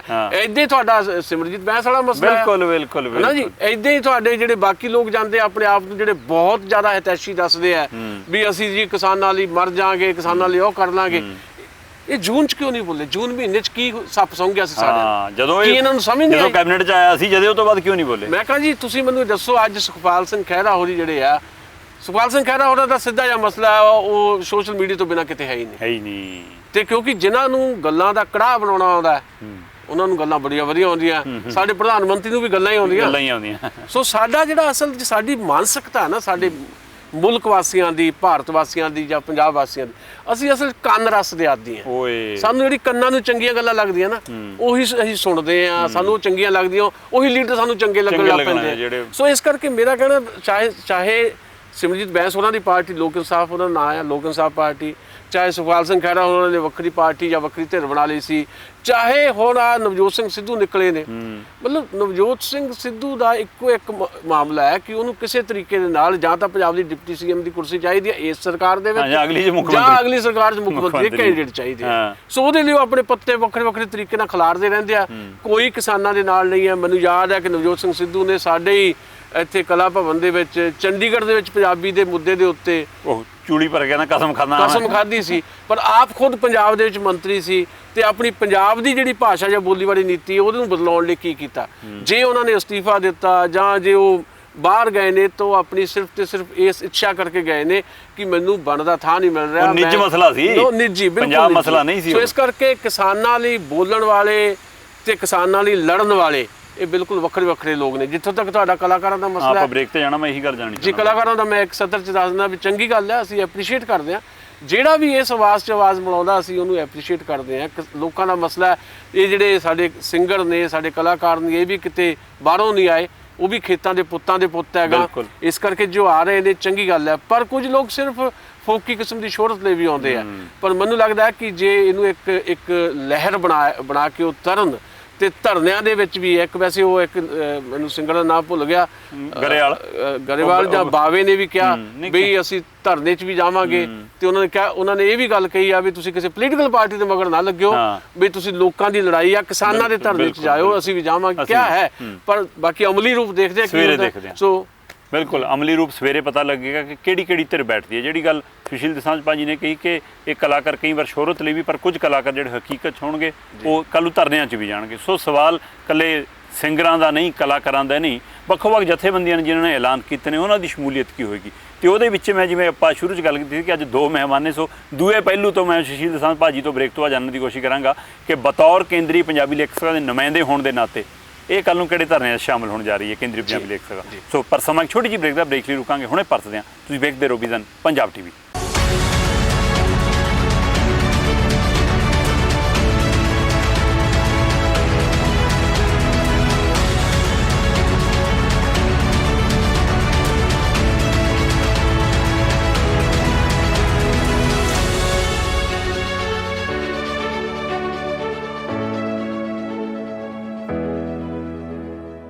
ਵਿਜ਼ਨ ਪੰਜਾਬ TV ਦੇਖ ਰਹੇ ਸਾਰੇ ਦਰਸ਼ਕਾਂ, ਪ੍ਰੋਗਰਾਮ ਚਰਚਾ ਦਾ ਮੁੱਦਾ 'ਚ ਇੱਕ ਵਾਰ ਫਿਰ ਸਵਾਗਤ ਹੈ ਜੀ। ਅਸੀਂ ਗੱਲ ਕਰ ਰਹੇ ਹਾਂ ਸੁਸ਼ੀਲ ਦਸਾਂਝ ਭਾਜੀ ਹੋਰਾਂ ਨਾਲ ਕਿ ਕਿਸਾਨੀ ਤੋਂ ਲੈ ਕੇ ਭਾਸ਼ਾਵਾਂ ਤੱਕ ਸਰਕਾਰ ਕਿਵੇਂ ਮਾਰਦੀ ਜਾ ਰਹੀ ਹੈ। ਭਾਜੀ, ਕੇਂਦਰੀ ਪੰਜਾਬੀ ਲੇਖਕ ਸਭਾ ਨੇ ਕੱਲ੍ਹ ਬਕਾਇਦਾ ਪ੍ਰੈਸ ਕਾਨਫਰੰਸ ਕੀਤੀ। ਪ੍ਰਧਾਨ ਸਾਹਿਬ ਸਨ ਦਰਸ਼ਨ ਬੁੱਟਰ ਜੀ, ਜਨਰਲ ਸਕੱਤਰ ਸਨ ਸੁਖਦੇਵ ਸਿੰਘ ਸਿਰਸਾ ਜੀ, ਤੇ ਹੋਰ ਸਾਰੀ ਜੋਗਾ ਡਾਕਟਰ ਜੋਗਾ ਸਿੰਘ ਜੀ ਸੀ ਨੇ ਵੀ ਪ੍ਰਧਾਨ, ਸਾਰੀ ਥੋੜੀ ਲੀਡਰਸ਼ਿਪ ਸੀ ਉਹ ਜੋ ਤੁਸੀਂ ਸਾਰੀ ਸਟੇਜ ਚਲਾ ਰਹੇ ਸੀ। ਤੇ ਮੈਂ ਜਾਣਨਾ ਚਾਹੁੰਦਾ ਕਿ ਕੇਂਦਰੀ ਪੰਜਾਬੀ ਲੇਖਕ ਸਭਾ ਨੇ ਕੱਲ੍ਹ ਐਲਾਨ ਕੀਤਾ ਕਿ ਅਸੀਂ ਕਿਸਾਨ ਅੰਦੋਲਨ 'ਚ ਸ਼ਾਮਲ ਹੋਵਾਂਗੇ। 25 ਤਰੀਕ ਤੱਕ ਧਰਨੇ 'ਚ ਜੇ ਗ੍ਰਿਫਤਾਰੀਆਂ ਹੋਈਆਂ ਤਾਂ ਗ੍ਰਿਫਤਾਰੀਆਂ ਵੀ ਦੇਵਾਂਗੇ। ਕੀ ਰੂਪਰੇਖਾ ਬਣਾਈ ਹੈ ਇਹਦੀ? ਦੇਖੋ, ਮੈਂ ਇੱਕ ਗੱਲ ਤੁਹਾਨੂੰ ਦੱਸਦਾ ਕਿ ਇਹ ਜਿਹੜੀ ਦੁਨੀਆ ਇੰਨੀ ਖੂਬਸੂਰਤ ਅਸੀਂ ਦੇਖ ਰਹੇ ਹਾਂ ਨਾ, ਇਹ ਦੁਨੀਆ ਕਿਰਤੀ ਹੱਥਾਂ ਨੇ ਉਹ ਸਾਰੀ। ਬਿਲਕੁਲ। ਇਹ ਦੁਨੀਆ ਜਿੱਥੇ ਕਿਤੇ ਵੀ ਤੁਹਾਨੂੰ ਕਰੂਪ ਦਿਖਾਈ ਦੇ ਰਹੀ ਹੈ ਉਹ ਸਰਮਾਏਦਾਰਾਂ ਦੀਆਂ ਕਰਤੂਤਾਂ ਕਰਕੇ। ਸੋ ਅਸੀਂ ਕੇਂਦਰੀ ਪੰਜਾਬੀ ਲੇਖਕ ਸਭਾ ਕਿਰਤੀ ਵਰਗ ਦੇ ਹੱਕ 'ਚ ਹੈ, ਬਿਲਕੁਲ ਸਦਾ ਹੀ ਹੱਕ 'ਚ ਰਹੇਗੀ, ਕਿਉਂਕਿ ਅਸੀਂ ਸਮਝਦੇ ਹਾਂ ਕਿ ਜ਼ਿੰਦਗੀ ਦਾ ਗੀਤ ਜੇ ਕਿਤੇ ਕੋਈ ਗਾਇਆ ਜਾ ਰਿਹਾ ਤਾਂ ਇਹ ਕਿਰਤੀ ਜਮਾਤ ਕਰਕੇ, ਉਹਦੇ 'ਚ ਕਿਸਾਨ ਵੀ ਹੈ, ਉਹਦੇ 'ਚ ਮਜ਼ਦੂਰ ਵੀ ਹੈ, ਉਹਦੇ 'ਚ ਸਾਡੀ ਸੁਸਾਇਟੀ ਦੇ ਹਰ ਦੀ ਜਿਹੜੀ ਪੌੜੀ ਹੈ ਉਹਦੇ ਅਖੀਰਲੇ ਡੰਡੇ ਤੇ ਬੈਠਾ, ਜਿਹਦੇ ਕੋਲ ਆਪਣੇ ਹੱਥਾਂ ਤੋਂ ਬਿਨਾਂ ਕੰਮ ਕਰਨ ਲਈ ਕੋਈ ਸੰਦ ਵੀ ਹੈ ਨਹੀਂ, ਉਹ ਲੋਕ ਸ਼ਾਮਲ ਨੇ। ਅਸੀਂ ਉਹਨਾਂ ਨੂੰ ਸਲਾਮ ਕਰਦੇ ਹਾਂ ਤੇ ਅਸੀਂ ਸਮਝਦੇ ਹਾਂ ਕਿ ਇਹ ਲੜਾਈ, ਜਿੱਦਾਂ ਤੁਸੀਂ ਜ਼ਿਕਰ ਕੀਤਾ ਸੀ, ਆਪਾਂ ਗੱਲ ਕਰਦੇ ਸੀ, ਇਹ ਕਿਸਾਨਾਂ ਦੀ ਲੜਾਈ ਨਹੀਂ ਹੈ, ਇਹ ਉਸ ਜਿਹੜਾ ਸੁਸਾਇਟੀ ਦੇ ਸਭ ਤੋਂ ਅਖੀਰਲੇ ਡੰਡੇ ਤੇ ਬੈਠਾ ਉਹਦੀ ਲੜਾਈ ਪਹਿਲਾਂ ਆ। ਇਸੇ ਕਰਕੇ ਮੈਂ ਕਹਿੰਦਾ ਕਿ ਜਿਹੜਾ ਸੰਤ ਰਾਮ ਉਦਾਸੀ ਨੂੰ ਸਾਨੂੰ ਯਾਦ ਕਰਨਾ ਚਾਹੀਦਾ ਹੈ। ਜੱਟ ਤੇ ਸ਼ੀਰੀ ਦਾ ਜਿਹੜਾ ਰਿਸ਼ਤਾ ਹੁੰਦਾ ਹੈ ਕਿ ਗਲ ਲੱਗ ਕੇ ਸ਼ੀਰੀ ਦੇ ਜੱਟ ਰੋਵੇ, ਬੋਲਾਂ ਵਿੱਚੋਂ ਨੀਰ ਵਗਿਆ, ਲਿਆ ਤੰਗਲੀਏ ਨਸੀਬਾਂ ਨੂੰ ਫਰੋਲੀਏ, ਬੋਲਾਂ ਵਿੱਚੋਂ ਤੂੜੀ ਵਿੱਚੋਂ ਪੁੱਤ ਜੱਗਿਆ। ਇਹ ਜਿਹੜਾ ਕਨਸੈਪਟ ਹੈ ਨਾ, ਇਹ ਅੱਜ ਦਾ ਸਭ ਤੋਂ ਵੱਡੀ ਜ਼ਰੂਰਤ ਹੈ ਵੀ ਮਜ਼ਦੂਰ ਤੇ ਕਿਸਾਨ ਦੀ ਏਕਤਾ। ਇਹਦੇ 'ਚ ਮੈਂ ਇਸ ਤੋਂ ਪਹਿਲਾਂ ਕਿ ਕੇਂਦਰੀ ਸਭਾ ਦਾ ਜਿਹੜਾ ਤੁਹਾਨੂੰ ਦ੍ਰਿਸ਼ਟੀਕੋਣ ਦੱਸਾਂ, ਇਹਦੇ 'ਚ ਮੈਂ ਸਿਰਫ ਇੱਕੋ ਗੱਲ ਕਹਿਣੀ ਚਾਹੁੰਦਾ, ਕਿਸਾਨ ਲੀਡਰਸ਼ਿਪ ਨੂੰ ਵੀ, ਸੋ ਕਾਰ ਜਿਹੜੇ ਚੌਧਰੀ ਆ ਉਹਨਾਂ ਨੂੰ ਵੀ, ਜਿਹੜੇ ਕਿਸਾਨਾਂ ਦੇ ਚੌਧਰੀ ਬਣੇ ਹੋਏ ਆ ਪਰ ਉਹ ਹੈ ਨਹੀਂ ਗੇ। ਤੁਸੀਂ ਦੇਖਿਆ ਹੋਣਾ ਸਾਡੀ ਸੁਸਾਇਟੀ 'ਚ, ਪੰਜਾਬ ਦੇ ਸਮਾਜ ਦੇ ਵਿੱਚ ਕਿਵੇਂ ਪਿੰਡਾਂ 'ਚ ਗੁਰਦੁਆਰਿਆਂ ਤੋਂ ਅਨਾਉਂਸਮੈਂਟਾਂ ਹੁੰਦੀਆਂ ਰਹੀਆਂ ਬਈ ਆ ਜਿਹੜੇ ਖੇਤ ਮਜ਼ਦੂਰ ਆ ਇਹਨਾਂ ਦਾ ਬਾਈਕਾਟ ਕਰ ਦਿਓ ਜੀ। ਹਾਂ, ਪਿਛਲੇ ਦਿਨਾਂ 'ਚ ਬਿਲਕੁਲ ਪਿੰਡਾਂ 'ਚ ਮੀਟਿੰਗਾਂ ਹੋਈਆਂ। ਉਹਨਾਂ ਲੋਕਾਂ ਨੂੰ, ਚੌਧਰੀਆਂ ਨੂੰ, ਅੱਜ ਜਦੋਂ ਉਹਨਾਂ ਦੀ ਜ਼ਮੀਨ ਖਿਸਕਦੀ ਦਿਖਾਈ ਦੇ ਰਹੀ ਆ, ਉਹਨਾਂ ਨੂੰ ਮੁਆਫੀ ਮੰਗਣੀ ਚਾਹੀਦੀ ਆ ਉਹਨਾਂ ਹੀ ਖੇਤ ਮਜ਼ਦੂਰਾਂ ਤੋਂ ਜਿਨ੍ਹਾਂ ਦਾ ਤੁਸੀਂ ਬਾਈਕਾਟ ਕੇ। ਅੱਜ ਉਹ ਖੇਤ ਮਜ਼ਦੂਰਾਂ ਦੀਆਂ 5 ਜਥੇਬੰਦੀਆਂ ਬਿਲਕੁਲ ਨਾਲ ਬੈਠ ਗਈਆਂ ਤੇ ਇਹੀ ਇਸ ਜਿੱਤ ਦੀ ਗਰੰਟੀ ਹੈ ਇਸ ਲੜਾਈ ਦੀ। ਸੋ ਕੇਂਦਰੀ ਸਭਾ ਇਹ ਸਮਝ ਰਹੀ ਹੈ, ਕੇਂਦਰੀ ਸਭਾ ਨੇ ਬਿਲਕੁਲ ਸਪਸ਼ਟ ਕਰ ਦਿੱਤਾ ਹੈ ਵੀ ਕੱਲ ਜਿਹੜਾ ਹੈਗਾ ਸਾਰਾ ਪੰਜਾਬ ਬੰਦ, ਉਹਦੇ 'ਚ ਅਸੀਂ ਜਿੱਥੇ ਕਿਤੇ ਵੀ ਹੋਏ, ਸਾਡੇ ਜਿੱਥੇ ਯੂਨਿਟਸ ਹੈਗੇ ਆ, ਚਾਹੇ ਉਹ ਸ਼ਹਿਰ 'ਚ ਹੈ ਚਾਹੇ ਕਸਬਿਆਂ ਦੇ ਵਿੱਚ ਹੈ, ਉੱਥੋਂ ਦੇ ਲੇਖਕ, ਉੱਥੋਂ ਦੇ ਬੁੱਧੀਜੀਵੀ ਉਹਨਾਂ ਦੇ ਧਰਨਿਆਂ 'ਚ, ਉਹਨਾਂ ਦੇ ਬੰਦ 'ਚ ਸ਼ਾਮਲ ਹੋਣਗੇ। ਦੂਜੀ ਗੱਲ, ਜਿਸ ਦਿਨ ਗ੍ਰਿਫਤਾਰੀਆਂ ਦੇਣ ਵਾਸਤੇ ਕਿਸਾਨਾਂ ਦਾ ਪਹਿਲਾ ਜਥਾ ਜਾਏਗਾ, ਉਹਦੇ 'ਚ ਕੇਂਦਰੀ ਪੰਜਾਬੀ ਲੇਖਕ ਸਭਾ ਦੀ ਸਮੁੱਚੀ ਲੀਡਰਸ਼ਿਪ ਸ਼ਾਮਲ ਹੋਏਗੀ। ਸਾਡੇ ਪ੍ਰਧਾਨ ਦਰਸ਼ਨ ਬੁੱਟਰ ਸ਼ਾਮਲ ਹੋਣਗੇ, doctor Sukhdev Singh Sirsa general secretary ਹੈ। ਤੇ ਜਿੱਥੇ ਕਿਤੇ ਵੀ ਗ੍ਰਿਫਤਾਰੀਆਂ ਦੇਣ ਦਾ ਪ੍ਰੋਗਰਾਮ ਹੋਇਆ, ਜਿੱਥੇ ਕਿਤੇ ਵੀ ਸਾਡੇ ਲੇਖਕ ਸਾਥੀ ਉੱਥੇ ਹਾਜ਼ਰ ਹੋਏ, ਉਹਨਾਂ ਗ੍ਰਿਫਤਾਰੀਆਂ 'ਚ ਵੀ ਹਿੱਸਾ ਪਾਉਣਗੇ। ਤੇ ਕਿਸਾਨਾਂ ਦੀ ਤੇ ਇਹ ਆਮ ਲੋਕਾਂ ਦੀ ਲੜਾਈ 'ਚ ਅਸੀਂ ਸਦਾ ਹੀ ਨਹੀਂ, ਐਨ ਪੂਰੀ ਤਰ੍ਹਾਂ ਹਰ ਮਰਹਲੇ ਤੇ ਕੇਂਦਰੀ ਪੰਜਾਬੀ ਲੇਖਕ ਸਭਾ ਤੇ ਪੰਜਾਬ ਦੇ ਲੇਖਕ, ਚਿੰਤਕ, ਬੁੱਧੀਜੀਵੀ ਸ਼ਾਮਲ ਨੇ। ਬਿਲਕੁਲ ਸ਼ਾਮਲ ਹਾਂ ਅਸੀਂ। ਤੇ ਦੂਸਰਾ ਭਾਜੀ, ਹੁਣ ਇਹਦੇ ਨਾਲ ਹੀ ਜੁੜਿਆ ਪਹਿਲੂ, ਆਪਾਂ ਜਿੱਥੋਂ ਗੱਲ ਸ਼ੁਰੂ ਕੀਤੀ ਕਿ ਕਿਸਾਨੀ ਨੂੰ ਵੀ ਮਾਰਨਾ ਚਾਹੁੰਦੀ ਹੈ, ਭਾਸ਼ਾਵਾਂ ਨੂੰ ਵੀ ਮਾਰਨਾ ਚਾਹੁੰਦੀ ਹੈ, ਤੇ ਇਹਦਾ ਸੰਬੰਧ ਵੀ ਕਿਤੇ ਨਾ ਕਿਤੇ ਇੱਕੋ ਧਰਾਤ ਨਾਲ ਜੁੜਦਾ ਕਿ ਖੇਤਰੀ ਚੀਜ਼ਾਂ ਨੂੰ ਲਾਂਭੇ ਕਰਨ ਦੀ ਸਾਜ਼ਿਸ਼। ਤੇ ਉਹ ਹਮਲਾ ਪੰਜਾਬ 'ਚ ਵੀ ਅਸੀਂ ਦੇਖਦੇ ਰਹੇ ਹਾਂ ਭਾਸ਼ਾ ਤੇ, ਉਹ ਹਮਲਾ ਅਸੀਂ ਪੰਜਾਬ ਦੀ ਰਾਜਧਾਨੀ ਚੰਡੀਗੜ੍ਹ 'ਚ ਵੀ ਦੇਖਦੇ ਹਾਂ। ਕਦੇ ਹਰਿਆਣੇ ਦੀ ਗੱਲ ਆਉਂਦੀ ਹੈ, ਕਦੇ ਰਾਜਸਥਾਨ ਦੀ ਗੱਲ ਆਉਂਦੀ ਹੈ, ਕਦੇ ਹਿਮਾਚਲ ਦੀ, ਪਰ ਹੁਣ ਜੰਮੂ ਕਸ਼ਮੀਰ ਜਿੱਥੇ ਬਹੁਤ ਜ਼ਿਆਦਾ ਗਿਣਤੀ ਦੇ ਵਿੱਚ ਲੋਕ ਪੰਜਾਬੀ ਬੋਲਦੇ ਨੇ ਤੇ 60% 70% ਤੋਂ ਲੋਕ ਉੱਥੇ ਪੰਜਾਬੀ ਸਮਝਦੇ ਵੀ ਨੇ, ਜਿਨ੍ਹਾਂ ਨੂੰ ਨਹੀਂ ਬੋਲਣੀ ਆਉਂਦੀ ਉਹ ਵੀ ਸਮਝਦੇ ਨੇ, ਪਰ ਉੱਥੋਂ ਹੁਣ ਪੰਜਾਬੀ ਬਾਹਰ ਤੇ ਹਿੰਦੀ ਲਾਗੂ, ਜਦੋਂ ਕਿ ਹਿੰਦੀ ਉੱਥੇ ਬੋਲਣ ਵਾਲਾ ਵੀ ਕੋਈ ਲੱਭਦਾ ਨਹੀਂ। ਜਦੋਂ ਤੁਸੀਂ ਇਹ ਦੇਖੋ ਵੀ ਭਾਸ਼ਾਵਾਂ ਦੇ ਮਾਮਲੇ ਤੇ ਜਿਹੜੀ ਗੱਲ ਬੜੀ ਸਪਸ਼ਟ ਕਰਨ ਵਾਲੀ ਇੱਕ ਤਾਂ ਇਹ ਹੈ ਵੀ ਭਾਸ਼ਾ ਜਾਂ ਬੋਲੀ ਦੀ ਲੜਾਈ ਜਿਹੜੀ ਹੈ ਇੱਕ ਬੜਾ ਭਰਮ ਜਿਹਾ ਪੈਦਾ ਹੋਇਆ ਹੈ ਕਿ ਇਹ ਲੇਖਕਾਂ ਦੀ ਲੜਾਈ ਹੈ, ਬੁੱਧੀਜੀਵੀਆਂ ਦੀ, ਚਿੰਤਕਾਂ ਦੀ ਲੜਾਈ ਹੈ। ਸਵਾਲ ਵੀ ਆਉਂਦੇ ਆ ਕਈ ਵਾਰੀ ਜਦੋਂ ਅਸੀਂ ਲੋਕਾਂ 'ਚ ਜਾਂਦੇ ਆ ਤੇ ਸਵਾਲ ਇਹ ਕਰਦੇ ਆ ਵੀ ਤੁਸੀਂ ਆਪਣੀ ਇਸ ਲੜਾਈ ਨੂੰ, ਬੋਲੀ ਦੀ ਭਾਸ਼ਾ ਦੀ ਲੜਾਈ ਨੂੰ ਇੰਨਾ ਵਿਆਪਕ ਕਿਉਂ ਨਹੀਂ ਕਰ ਸਕੇ ਜਿੱਦਾਂ ਕਿਸਾਨਾਂ ਦਾ ਅੰਦੋਲਨ ਵਿਆਪਕ ਹੈ? ਨਹੀਂ, ਮੈਂ ਭਾਜੀ ਤੁਹਾਡੀ ਗੱਲ ਕੱਟ ਕੇ, ਮੈਂ ਜਿੱਥੇ ਤੁਸੀਂ ਇਹ ਕਹਿ ਰਹੇ ਹੋ ਕਿ ਇਹਨੂੰ ਇਹ ਵੀ ਬਣਾਤਾ ਜਾਂਦਾ ਕਿ ਕੁਝ ਚੋਣਵੇਂ ਲੋਕਾਂ ਦੀ ਜਾਂ ਬੁੱਧੀਜੀਵੀਆਂ ਦੀ, ਲੇਖਕਾਂ ਦਾ ਮੁੱਦਾ ਹੈ, ਉੱਥੇ ਇਹਨੂੰ ਇਸ ਢੰਗ ਨਾਲ ਵੀ ਜੋੜਤਾ ਜਾਂਦਾ ਕਿ ਪੰਜਾਬੀ ਹੈ ਤਾਂ ਸਿੱਖਾਂ ਦੀ ਭਾਸ਼ਾ ਹੈ, ਉਰਦੂ ਆ ਤਾਂ ਮੁਸਲਮਾਨਾਂ ਦੀ ਭਾਸ਼ਾ ਹੈ, ਹਿੰਦੀ ਆ ਤਾਂ ਹਿੰਦੂਆਂ ਦੀ ਸ਼ਾਇਦ ਭਾਸ਼ਾ ਹੈ। ਇਹਨੂੰ ਭਾਸ਼ਾ ਨੂੰ ਧਰਮ ਨਾਲ ਜੋੜ, ਇਹ ਵੀ ਸਰਕਾਰਾਂ ਦੀ ਚਾਲ ਹੈ ਕਿ ਇਸ ਫਰੇਮ 'ਚ ਫਿੱਟ ਕਰ ਦਿਓ। ਜਦੋਂ ਕਿ ਭਾਸ਼ਾ ਖਿੱਤੇ ਦੀ ਹੁੰਦੀ ਹੈ, ਇਸ ਪੰਜਾਬ ਦੇ ਖਿੱਤੇ ਚਾਹੇ ਮੁਸਲਮਾਨ ਜੰਮਿਆ, ਚਾਹੇ ਈਸਾਈ ਜੰਮਿਆ, ਚਾਹੇ ਸਿੱਖ ਜੰਮਿਆ, ਚਾਹੇ ਹਿੰਦੂ ਜੰਮਿਆ, ਜਿਹੜਾ ਵੀ ਇਸ ਖਿੱਤੇ ਜੰਮਿਆ ਉਹਦੀ ਮਾਂ ਬੋਲੀ ਪੰਜਾਬੀ ਹੈ। ਸੋ ਇਹ ਖਿੱਤੇ ਦੀ ਭਾਸ਼ਾਵਾਂ ਨੂੰ ਧਰਮਾਂ ਦੀ ਭਾਸ਼ਾਵਾਂ ਬਣਾਉਣ ਦੀ ਵੀ ਸਾਜ਼ਿਸ਼ ਹੈ। ਬਿਲਕੁਲ ਬਿਲਕੁਲ। ਦੇਖੋ ਇਹ ਤੁਸੀਂ ਦੇਖੋ, ਜਦੋਂ ਤੁਸੀਂ ਕਿਸੇ ਵੀ ਬੋਲੀ ਨੂੰ ਕਿਸੇ ਧਰਮ ਨਾਲ ਜੋੜ ਦਿੰਦੇ ਹੋ, ਤੁਸੀਂ ਪਹਿਲਾ ਹੀ ਕਦਮ ਇਹ ਜਿਹੜਾ ਪੁੱਟ ਲਿਆ ਕਿ ਤੁਸੀਂ ਉਹਨੂੰ ਬਹੁਤ ਸੀਮਤ ਕਰ ਦਿੱਤਾ ਹੈ, ਉਹਨੂੰ ਤੁਸੀਂ ਸੁੰਗੇੜ ਕੇ ਰੱਖ ਦਿੱਤਾ। ਇਹਦੀ ਸਾਜ਼ਿਸ਼ ਇਹ ਹੈ ਵੀ ਜਿੰਨੀ ਇਹ ਸੁੰਗੜੇਗੀ ਇਹਨੂੰ ਧਰਮ ਦੇ ਆਧਾਰ ਤੇ ਅਸੀਂ ਉਹਨੇ ਸਾਡੇ ਕੰਟਰੋਲ 'ਚ ਰਹੇਗੀ। ਸੋ ਇਸੇ ਕਰਕੇ ਜਦੋਂ ਪੰਜਾਬ ਦੀ ਹਿਸਟਰੀ ਨੂੰ ਤੁਸੀਂ ਦੇਖਦੇ ਹੋ, ਹਿੰਦੂ ਭਾਈਚਾਰੇ ਦੇ ਇੱਕ ਵੱਡੇ ਹਿੱਸੇ ਨੇ ਇਸੇ ਇੱਕ ਕੰਪੇਨ ਦੇ ਪ੍ਰੈਸ਼ਰ ਪ੍ਰਭਾਵ ਚ ਆ ਕੇ ਆਪਣੀ ਭਾਸ਼ਾ ਜਿਹੜੀ ਆ ਉਹ ਲਿਖਾਈਆਂ ਨਹੀਂ ਸੀਗੀਆਂ, ਹਿੰਦੀ ਲਿਖਾਈ ਸੀ, ਪਰ ਇਸ ਵਾਰ ਸੁਧਾਰਨੀਆਂ ਗਲਤੀਆਂ ਇਸ ਕਰਕੇ ਸੁਧਾਰੀਆਂ ਕਿਉਂਕਿ ਤੁਸੀਂ ਪ੍ਰੈਕਟਿਸ ਜਦੋਂ ਜਾਂਦੇ ਹੋ, ਅਮਲੀ ਰੂਪ ਦੇ ਵਿੱਚ ਜਦੋਂ ਜਾਂਦੇ ਹੋ ਤਾਂ ਤੁਹਾਨੂੰ ਪਤਾ ਲੱਗਦਾ ਹੈ ਕਿ ਤੁਹਾਡੀ ਬੋਲੀ ਦੇ ਨਾਲ ਤੁਹਾਡਾ ਕਿੱਤਾ ਵੀ ਜੁੜਿਆ। ਇਸੇ ਕਰਕੇ ਜਦੋਂ ਮੈਂ ਕਹਿ ਰਿਹਾ ਕਿ ਲੜਾਈ ਸਾਡੇ ਭਾਸ਼ਾ ਵਿਗਿਆਨੀਆਂ ਦੀ, ਚਿੰਤਕਾਂ ਦੀ, ਲੇਖਕਾਂ ਦੀ ਨਹੀਂ ਹੈ, ਇਹ ਲੜਾਈ ਉਹਨਾਂ ਕਿਸਾਨਾਂ ਦੀ ਵੀ ਹੈ ਜਿਨ੍ਹਾਂ ਕਿਸਾਨਾਂ ਲਈ ਕੇਂਦਰੀ ਪੰਜਾਬੀ ਲੇਖ ਸਭਾ ਵੀ ਤੁਰ ਰਹੀ ਹੈ। ਤੇ ਜਦੋਂ ਜਿੰਨੀ ਦੇਰ ਤੱਕ ਇੱਕ ਕਿਸਾਨ ਨੂੰ, ਮਜ਼ਦੂਰ ਨੂੰ ਸਮਝ ਨਹੀਂ ਆਏਗੀ ਵੀ ਅਸਲ 'ਚ ਜਿਹੜਾ ਭਾਸ਼ਾ ਤੇ ਵੀ ਹਮਲਾ ਹੈ ਉਹ ਵੀ ਤੁਹਾਡੀ ਹੋਂਦ ਤੇ ਹਮਲਾ ਹੈ। ਬਿਲਕੁਲ। ਸੋ ਇਹ ਇੱਕ ਦੂਜੇ ਨਾਲ ਬਹੁਤ ਅੰਤਰ ਸੰਬੰਧਿਤ ਜਿਹੜੇ ਮਸਲੇ ਨੇ। ਸੋ ਜਿਹੜੀ ਗੱਲ ਹੈਗੀ ਆ ਜੰਮੂ ਕਸ਼ਮੀਰ ਦੇ ਹਵਾਲੇ ਦੇ ਨਾਲ, ਅਸੀਂ ਪ੍ਰੈਸ ਕਾਨਫਰੰਸ ਕਰ ਰਹੇ ਸੀ ਚੰਡੀਗੜ੍ਹ ਦੇ ਵਿੱਚ ਤੇ ਰਾਜ ਸਭਾ ਦੇ ਵਿੱਚ ਉਹ ਬਿੱਲ ਪਾਸ ਹੋ ਰਿਹਾ ਸੀ ਜਿਹੜਾ ਲੋਕ ਸਭਾ ਦੇ ਵਿੱਚ ਪਾਸ ਹੋ ਚੁੱਕਾ। ਉਹਨੂੰ ਛੱਡੋ ਤੁਸੀਂ ਮੈਂ ਕਹਿੰਦਾ ਹਿੰਦੀ ਨੂੰ ਛੱਡ ਦਿਓ, ਡੋਗਰੀ ਤਾਂ ਸਾਡੀ ਉਪਭਾਸ਼ਾ ਹੈ, ਪਰ ਉਹਦੇ ਖਤਰਨਾਕ ਸਾਜ਼ਿਸ਼ ਅਸੀਂ ਪਿਛਲੀ ਵਾਰੀ ਵੀ ਗੱਲ ਕੀਤੀ ਸੀ, ਉਹਦੀ ਜਿਹੜੀ ਲਿਪੀ ਆ ਉਹ ਦੇਵਨਾਗਰੀ ਕਰ ਦਿੰਦੇ। ਉਹ ਤੋਂ ਵੀ ਅੱਗੇ ਜਿਹਨੂੰ ਵਿਦੇਸ਼ੀ ਭਾਸ਼ਾ ਦੇ ਤੌਰ ਤੇ ਪੜ੍ਹਾਇਆ ਜਾਣਾ ਚਾਹੀਦਾ, ਜਿਹਦਾ ਸਾਡਾ ਕੋਈ ਵਿਰੋਧ ਨਹੀਂ, ਇੱਕ ਉਮਰ ਤੋਂ ਬਾਅਦ ਅੰਗਰੇਜ਼ੀ ਨੂੰ ਵਿਦੇਸ਼ੀ ਭਾਸ਼ਾ ਦੇ ਤੌਰ ਤੇ ਪੜ੍ਹਾਇਆ ਜਾਣਾ ਚਾਹੀਦਾ, ਉਸ ਅੰਗਰੇਜ਼ੀ ਨੂੰ ਜੰਮੂ ਕਸ਼ਮੀਰ ਦੀ ਸਰਕਾਰੀ ਭਾਸ਼ਾ ਬਣਾ ਦਿੱਤਾ ਗਿਆ। ਚੰਡੀਗੜ੍ਹ ਵਿੱਚ ਵੀ ਸਰਕਾਰੀ ਭਾਸ਼ਾ। ਇਸ ਤੋਂ ਵੱਧ ਆਪਣੀਆਂ ਭਾਸ਼ਾਵਾਂ ਦਾ ਨਿਰਾਦਰ ਕੀ ਹੋਏਗਾ? ਇਸ ਤੋਂ ਵੱਧ ਸਾਜ਼ਿਸ਼ ਕੀ ਹੋਏਗੀ? ਇਸ ਤੋਂ ਬਾਅਦ ਅੰਗਰੇਜ਼ ਪ੍ਰਸਤ ਹੋਣ ਦਾ ਪ੍ਰਮਾਣ ਕੀ ਹੋਏਗਾ? ਵੀ ਉੱਥੇ ਅੰਗਰੇਜ਼ੀ ਦੇ ਨਾਲ ਕਸ਼ਮੀਰੀ ਤਾਂ ਰਹਿਣੀ ਆ, ਉਰਦੂ ਵੀ ਰਹਿਣੀ ਆ, ਡੋਗਰੀ ਵੀ ਰਹਿਣੀ ਆ, ਪੰਜਾਬੀ ਜਿਹੜੀ ਸੀਗੀ ਉਹ ਬਾਹਰ ਕਰਤੀ, ਹਿੰਦੀ ਪਾ ਦਿੱਤੀ ਗਈ, ਹਿੰਦੀ ਤੇ ਅੰਗਰੇਜ਼ੀ ਨੂੰ ਉੱਥੋਂ ਦੀ ਸਰਕਾਰੀ ਭਾਸ਼ਾ ਬਣਾ ਦਿੱਤਾ ਗਿਆ। ਇਹਦੇ ਤੋਂ ਪਤਾ ਲੱਗ ਜਾਂਦਾ ਹੈ ਕਿ ਤੁਸੀਂ ਇਸ ਮੁਲਕ ਨੂੰ ਕਿੱਦਾਂ ਡਿਜ਼ਾਈਨ ਕਰਨਾ ਚਾਹੁੰਦੇ ਹੋ, ਕਿਉਂਕਿ ਜਿਨ੍ਹਾਂ ਦੇ ਹੱਥਾਂ 'ਚ ਮੁਲਕ ਵੇਚਿਆ ਜਾ ਰਿਹਾ ਉਹਨਾਂ ਨੂੰ ਆਉਣ ਵਾਲੇ ਸਮੇਂ ਦੇ ਵਿੱਚ ਕੁਝ ਇਸ ਤਰ੍ਹਾਂ ਦੇ ਅੱਧ ਘੜੜ ਜਿਹੇ ਅੰਗਰੇਜ਼ੀ ਪੜ੍ਹੇ ਲੋਕ ਚਾਹੀਦੇ ਆ, ਜਿੱਦਾਂ ਅੰਗਰੇਜ਼ਾਂ ਨੂੰ ਜਦੋਂ ਉਹ ਸਾਡੇ ਦੇਸ਼ 'ਚ ਆਏ ਸੀ ਉਹਨਾਂ ਨੂੰ ਕਲਰਕ ਚਾਹੀਦੇ ਸੀ, ਆਪਣੇ ਕਲਰਕ ਉਹਨਾਂ ਨੇ ਪੈਦਾ ਕਰ ਲਏ। ਹੁਣ ਅੱਧ ਘੜੜ ਜਿਹੇ ਥੋੜੀ ਬਹੁਤ ਅੰਗਰੇਜ਼ੀ ਜਾਣ ਵਾਲੇ ਮਜ਼ਦੂਰ ਉਹ ਵੱਡੀਆਂ ਕਾਰਪੋਰੇਸ਼ਨਾਂ ਨੂੰ ਚਾਹੀਦੇ। ਇਸੇ ਕਰਕੇ ਅੰਗਰੇਜ਼ੀ ਨੂੰ ਇੱਥੇ ਲਾਗੂ ਠੋਸਿਆ ਜਾ ਰਿਹਾ। ਤੇ ਜਿਹੜੀਆਂ ਸਾਡੀਆਂ ਸਥਾਨਕ ਭਾਸ਼ਾਵਾਂ ਆ, ਮੈਂ ਅੱਗੇ ਵੀ ਕਿਹਾ ਕਿ ਇਹ ਸਾਡੀ ਪੰਜਾਬੀ ਦੀ ਇਕੱਲੇ ਲੜਾਈ ਨਹੀਂ ਹੈ, ਇਹ ਲੜਾਈ ਸਮੁੱਚੀਆਂ ਸਥਾਨਕ ਭਾਸ਼ਾਵਾਂ ਦੀ ਹੈ। ਇਹ ਰਾਜਸਥਾਨੀ ਦੀ ਵੀ ਲੜਾਈ ਹੈ, ਇਹ ਬੰਗਾਲੀ ਦੀ ਵੀ ਲੜਾਈ ਹੈ, ਤਾਮਿਲ ਦੀ ਵੀ ਲੜਾਈ ਹੈ, ਤੇਲਗੂ ਦੀ ਵੀ ਲੜਾਈ ਹੈ। ਸੋ ਜਿੱਦਾਂ ਕਿਸਾਨਾਂ ਬਾਰੇ ਅਸੀਂ ਗੱਲ ਕਰ ਰਹੇ ਹਾਂ ਵੀ 250 ਕਿਸਾਨ ਜਥੇਬੰਦੀਆਂ ਨਾਲ 250 ਖੇਤ ਮਜ਼ਦੂਰਾਂ ਦੀਆਂ ਜਥੇਬੰਦੀਆਂ ਵੀ ਹੋਣੀਆਂ ਚਾਹੀਦੀਆਂ, ਨੌਜਵਾਨਾਂ ਦੀ ਵੀ ਹੋਣੀਆਂ ਚਾਹੀਦੀਆਂ। ਭਾਸ਼ਾ ਤੇ ਬੋਲੀ ਦੇ ਮੁੱਦੇ ਤੇ ਉੱਤੇ ਵੀ ਇੱਕ ਸਾਂਝਾ ਪਲੇਟਫਾਰਮ ਜਿਹੜਾ ਆ ਮਾਂ ਬੋਲੀਆਂ ਦਾ, ਮਾਂ ਭਾਸ਼ਾਵਾਂ ਦਾ ਸਾਰੇ ਦੇਸ਼ 'ਚ ਉਸਰਨ ਵੱਲ ਵੱਧ ਰਿਹਾ। ਵੈਸੇ ਸਾਡੇ ਕੇਂਦਰੀ ਸਭਾ ਦੇ ਸੀਨੀਅਰ ਮੀਤ ਪ੍ਰਧਾਨ ਜੋਗਾ ਸਿੰਘ ਉਹਦੇ 'ਚ ਲਗਾਤਾਰ ਮੈਂ ਇੱਕ ਵਾਰ ਦਿੱਲੀ ਧਰਨੇ 'ਚ ਸ਼ਾਮਲ ਕੰਮ ਕਰ ਰਹੇ ਨੇ, ਦਿੱਲੀ ਵੀ ਗਏ ਨੇ ਤੇ ਉਹ ਇੱਕ ਸਾਡੇ ਪੁਲ ਦੇ ਤੌਰ ਤੇ ਕੰਮ ਕਰ ਰਹੇ ਨੇ। ਸੋ ਭਾਸ਼ਾਵਾਂ ਨੂੰ ਬਚਾਉਣ ਦੀ ਲੜਾਈ ਇਕੱਲੇ ਪੰਜਾਬੀ ਦਾ ਮਸਲਾ ਨਹੀਂ ਹੈ, ਸਮੁੱਚੀਆਂ ਸਥਾਨਕ ਭਾਸ਼ਾਵਾਂ ਨੂੰ ਬਚਾਉਣ ਦੀ ਲੜਾਈ ਵੀ ਸਾਂਝੀ ਲੜਾਈ ਹੈ। ਸੋ ਇਹ ਸਾਂਝੀ ਲੜਾਈ ਹੈ, ਚਾਹੇ ਕਿਸੇ ਇੱਕ ਸੂਬੇ ਦਾ ਮਸਲਾ ਨਹੀਂ ਰਹਿ ਗਿਆ, ਇਕੱਲੀ ਮਾਂ ਬੋਲੀ ਪੰਜਾਬੀ ਦਾ ਮਸਲਾ ਨਹੀਂ ਰਹਿ ਗਿਆ, ਸਾਰੀਆਂ ਖੇਤਰੀ ਭਾਸ਼ਾਵਾਂ ਤੇ ਹਮਲੇ ਨੇ। ਸੋ ਕਿਤੇ ਨਾ ਕਿਤੇ ਦੇਸ਼ ਨੂੰ ਹਿੰਦੀ ਦੇ ਨਾਂ ਤੇ ਬਰਗਲਾ ਕੇ ਅੰਗਰੇਜ਼ੀ ਪੂਰੀ ਤਰ੍ਹਾਂ ਥੋਪਣ ਦੀ ਸਾਜ਼ਿਸ਼ ਹੈ। ਸੋ ਇਸ ਦੇ ਵਿੱਚੋਂ ਨਿਕਲਣ ਦੀ ਇੱਕ ਅਪੀਲ ਜਿਹੜੀ ਸੁਸ਼ੀਲ ਦਸਾਂਝ ਭਾਜੀ ਨੇ ਕੀਤੀ ਕਿ ਇਸ ਸਮੇਂ ਜਿਵੇਂ ਅਸੀਂ ਕਿਸਾਨੀ ਦੀ ਲੜਾਈ ਦੇਸ਼ ਪੱਧਰ ਤੇ ਲੜ ਰਹੇ ਹਾਂ, ਉਸੇ ਤਰ੍ਹਾਂ ਭਾਸ਼ਾਵਾਂ ਦੀ ਲੜਾਈ ਵੀ ਦੇਸ਼ ਪੱਧਰ ਤੇ ਲੜਨ ਦੀ ਲੋੜ ਹੈ। ਸੋ ਇਹ ਮੁੱਦੇ ਜਿਹੜੇ ਤੁਹਾਡੇ ਸਾਡੇ ਨਾਲ ਸੰਬੰਧ ਰੱਖਦੇ ਉਹਨਾਂ ਨੂੰ ਅਸੀਂ ਲੈ ਕੇ ਚਰਚਾ ਦੇ ਮੁੱਦੇ 'ਚ ਪਰਤਦੇ ਹਾਂ, ਉਸ ਤਰ੍ਹਾਂ ਦੇ ਮਾਹਰ ਮਹਿਮਾਨਾਂ ਨਾਲ ਪਰਤਦੇ ਹਾਂ, ਫਿਰ ਪਰਤਾਂਗੇ ਨਵੇਂ ਵਿਸ਼ਿਆਂ ਨਾਲ, ਨਵੇਂ ਮਹਿਮਾਨਾਂ ਨਾਲ। ਤੁਸੀਂ ਦੇਖਦੇ ਰਹੋ ਵਿਜ਼ਨ ਪੰਜਾਬ TV, ਹਰ ਕਦਮ ਤੁਹਾਡੇ ਨਾਲ।